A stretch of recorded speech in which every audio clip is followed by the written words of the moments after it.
परम पूज्य भक्तिचारू स्वामी महाराज इस्कॉन के वरिष्ठ सन्यासियों में एक है। उनको इस्कॉन के the great commander in chief कहा जाता है। उनका जन्म 1945 में बंगाल में हुआ।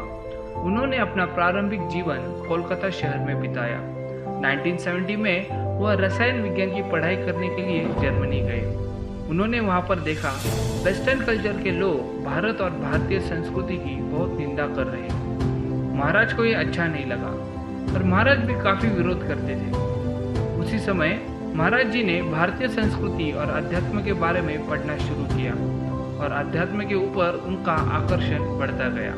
भारतीय अध्यात्म का अध्ययन करते समय महाराज जी को पता चला कि एक आध्यात्मिक गुरु की खोज करने की आवश्यकता है जो उन्हें एक आध्यात्मिक राह पर ले जा सके। भक्तिचारू स्वामी महाराज जर्मनी से दिल्ली आए। दिल्ली आने के बाद महाराज हरिद्वार होते हुए ऋषिकेश गए।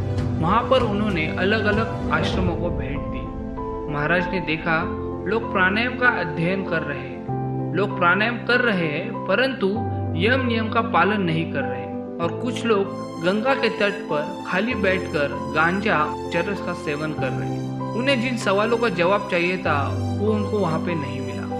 महाराज जी कई अलग अलग आश्रमों में रहे और अपने सवालों के जवाब ढूंढते रहे, परंतु महाराज को अपने प्रश्नों के उत्तर नहीं मिले। फिर वो कोलकाता आने के बाद उन्होंने वैदिक शास्त्रों को अच्छी तरह से अध्ययन करना शुरू किया। तभी उनको भक्ति रसामृत सिंधु नामक एक ग्रंथ मिला जो प्रभुपाद जी ने लिखा था। उस ग्रंथ को अत्यंत गहराई से तल्लीन होकर पढ़ने के बाद उनको अपने सवालों के जवाब मिलने लगे। उसी रात महाराज के सपने में प्रभुपाद आए और उनको दर्शन दिया। महाराज जी ने प्रभुपाद जी के ग्रंथों की रचनाओं को पढ़ना जारी रखा। उनका विश्वास और मजबूत होता गया और उनकी प्रभुपाद जी से मिलने की आकांक्षा बढ़ती गई। उस समय प्रभुपाद जी अमेरिका में थे। 1976 के आखिर में महाराज जी ने मायापुर में इस्कॉन ज्वाइन किया और प्रभुपाद जी भारत लौटने की प्रतीक्षा करते हुए वहीं पर सेवा करने लगे। 2 महीने बाद श्रील प्रभुपाद प्रयाग आए और 1976 के अंत में प्रभुपाद जी और महाराज के बीच में पहली मुलाकात हुई। प्रभुपाद जी ने देखा एक बंगाली नौजवान जो विदेश में पढ़ चुका है और धनी फैमिली से बिलोंग करता है, फिर भी दृढ़ निश्चय और दृढ़ संकल्प के साथ अपना संपूर्ण जीवन भगवान कृष्ण की सेवा में समर्पित करना चाहता है। ये देखकर प्रभुपाद बहुत खुश हुए और उन्होंने अपनी पहली मुलाकात में ही महाराज जी को अपनी पुस्तकों का बंगाली भाषा में अनुवाद करने का आदेश दिया और कुछ समय बाद महाराज सेक्रेटरी ऑफ इंडियन अफेयर बने। भक्तिचारू स्वामी महाराज जी को मार्च 1977 में श्रील प्रभुपाद जी ने गौर पूर्णिमा के दिन मायापुर में उनकी पहली और दूसरी दीक्षा एक साथ दी और कुछ समय बाद वृंदावन में स्नान यात्रा के दिन उनको संन्यास दीक्षा दी। महाराज जी ने प्रभुपाद जी के जीवन के अंतिम वर्ष में प्रभुपाद जी के साथ यात्रा की और व्यक्तिगत रूप से सेवा की। महाराज एक कुशल कोक थे। 1977 में श्रील प्रभुपाद भगवत धाम चले जाने के बाद महाराज जी ने मायापुर में कई वर्षों तक सेवा की और उस समय इस्कॉन एक महत्वपूर्ण दौर से गुजर रहा था। 1987 में महाराज दीक्षा गुरु और जीबीसी बने। 1989 में जीबीसी में अध्यक्ष बनकर महाराज जी ने कार्यभार संभाला। कठोर परिश्रम करने के बाद महाराज जी ने 1996 में श्रील प्रभुपाद जी के संपूर्ण ग्रंथों का बंगाली भाषा में अनुवाद पूर्ण किया। महाराज जी 9:30 बजे सोते थे और 12:30 बजे उठकर सुबह तक ग्रंथों का बंगाली भाषा में अनुवाद करते थे। बाद में पूरा दिन प्रचार और सेवा करने के बाद पुनः रात को महाराज ग्रंथ का अनुवाद करते थे। महाराज जी की एक बड़ी इच्छा थी कि पूरी दुनिया को ऐसी भक्ति वेदांत स्वामी श्रील प्रभुपाद जी के बारे में पता हो। महाराज जी प्रभुपाद जी के अथक परिश्रम को और भक्ति के सागर को पूरी दुनिया के सामने लाना चाहते थे। इसलिए 1996 में महाराज जी ने अपने आध्यात्मिक गुरु ऐसी भक्ति वेदांत स्वामी श्रील प्रभुपाद जी के जीवन पर एक महाकाव्य वीडियो श्रृंखला का निर्माण किया जिसका नाम था अभय चरण। महाराज इस श्रृंखला के निर्माण और निर्देशन में शामिल थे। 100 से अधिक एपिसोड और भारतीय राष्ट्रीय टेलीविजन पर प्रसारित होने के साथ कुछ ही महीनों में 4 मिलियन से अधिक दर्शकों ने प्रभुपाद जी का यह जीवन पट देखा।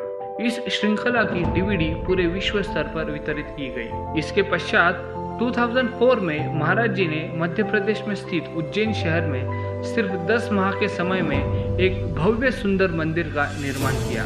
इस शहर को अवंतिका नाम से भी जाना जाता है, जहाँ पर भगवान कृष्ण और बलराम अपनी शिक्षाएं प्राप्त करने आए थे। यह भव्य सुंदर मंदिर में श्री श्री राधा मदन मोहन, कृष्ण बलराम और श्री श्री गौरनिताई के 3 भव्य सुंदर विग्रह है। महाराज जी के निर्देशन में उज्जैन में 20,000 से अधिक स्कूल के बच्चों को दैनिक भोजन मिलता है और यह कार्यक्रम दिन प्रतिदिन बढ़ता जा रहा है। महाराज जी ने उस समय फ्रांस और दक्षिण अफ्रीका के लिए इस्कॉन के गवर्नर के रूप में कार्य किया। उस समय इन क्षेत्रों को भारी कठिनाइयों का सामना करना पड़ रहा था। 2007 में महाराज जी ने उज्जैन में एक वेदी उत्पादन सुविधा शुरू की। इसमें विश्व भर के मंदिरों और भक्तों के लिए सभी आकारों की सुंदर मूर्तियां का निर्माण होता है। 2013 में महाराज जी ने पानीहाटी में एक नए इस्कॉन मंदिर का विकास शुरू किया। गौड़ीय वैष्णव परंपरा में एक बहुत ही पवित्र स्थान राघव पंडित का घर और भगवान नित्यानंद प्रभु के चिड़ा दही महोत्सव का स्थान है। 2014 में महाराज जी अर्थ फोरम में शामिल हुए और जागतिक बिजनेस लीडर्स के लिए आध्यात्मिक विषयों पर सेमिनार देने शुरू किए। महाराज जी ने उज्जैन में एक पारंपरिक आयुर्वेदिक आरोग्य क्लिनिक की स्थापना की। महाराज इस्कॉन के मध्याह्न भोजन कार्यक्रम के अध्यक्ष थे, जो पूरे भारत में 1.2 मिलियन बच्चों को रोजाना प्रसाद खिलाते हैं। महाराज मायापुर, कोलकाता, उज्जैन, भुवनेश्वर, बांग्लादेश और सिएटल में इस्कॉन के जीबीसी डोनर सेक्रेटरी थे। महाराज पूरे विश्व में भारत, अमेरिका, ब्रिटेन, दक्षिण अफ्रीका, मध्य पूर्व एशिया और ऑस्ट्रेलिया में लगातार यात्रा करते थे और आध्यात्मिक सेमिनार आयोजित करके श्रील प्रभुपाद जी के निर्देशों को पूरा किया और भगवान चैतन्य महाप्रभु की शिक्षाओं का प्रचार प्रसार किया। परम पूज्य राधानाथ स्वामी महाराज उनके इंट्रोडक्शन में कहते हैं, भक्तिचारू स्वामी महाराज जी के कीर्तन 14 भुवनों में प्रसिद्ध है। महाराज जी के अनेक शिक्षाओं में से एक शिक्षा में महाराज कहते हैं, अगर कोई कहता है मैं इस्कॉन में हूँ या मैं इस्कॉन का फॉलोअर हूँ, तो उन्होंने ये 3 चीजों का पालन करना चाहिए। पहला, श्रील प्रभुपाद जी के प्रति समर्पित, दूसरा जीबीसी के प्रति समर्पित और तीसरा कि मैं इस्कॉन को कभी नहीं छोड़ूंगा। महाराज अपने शास्त्र के ज्ञान, भक्ति भजनों की अपनी मधुर गायन, श्रील प्रभुपाद और इस्कॉन के प्रति अपनी अगाध भक्ति के साथ दुनिया भर के भक्तों को मार्गदर्शन और प्रेरणा देते हैं। महाराज का इस्कॉन में बहुत बड़ा योगदान है और 4 जुलाई 2020 को महाराज भगवत धाम लौट गए। महाराज जी के बारे में जितना कहा जाए उतना कम ही है। हम भक्तिचारू स्वामी महाराज जी के चरणों में कोटि कोटि सादर दंडवत प्रणाम करते हैं। परम पूज्य श्रील भक्तिचारू स्वामी महाराज की जय। श्री भक्ति वेदांत स्वामी श्रील प्रभुपाद की जय।